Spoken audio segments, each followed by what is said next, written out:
بسم اللہ الرحمن الرحیم۔ میری عزیز بہنوں، بیٹیوں اور بھائیوں، میں خواتین کے حقوق، بیوی کے حقوق بیان کر رہا ہوں۔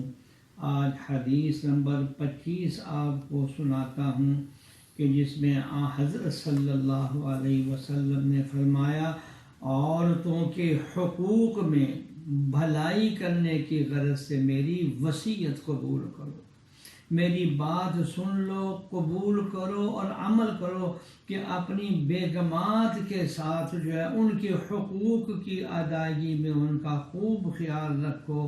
اور آگے فرمایا، اس لیے کہ عورتیں جس پسلی سے پیدا کی گئی ہیں وہ ٹیڑھی ہے، اور سب سے زیادہ ٹیڑھی اوپر کی پسلی ہے۔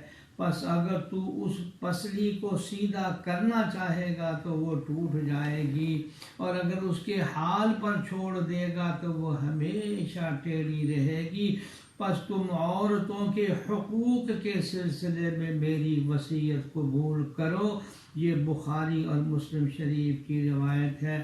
میرے شیخ الاسلام حضرت مولانا محمد تقی عثمانی دامت برکاتہم نے ایک عجیب نکتہ بیان فرمایا یہ ٹیڑھا ہونا عورتوں کے اندر حسن پیدا کرتا ہے۔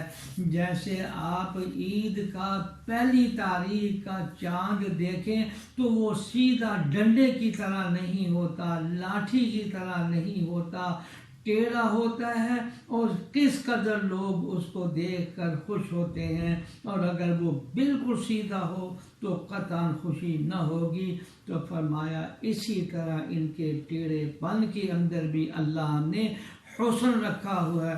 اور حضرت صلی اللہ علیہ وسلم کا یہ فرمان کہ عورتوں کے حقوق کے بارے میں میری بات، میری نصیحت، میری وصیت قبول کرو۔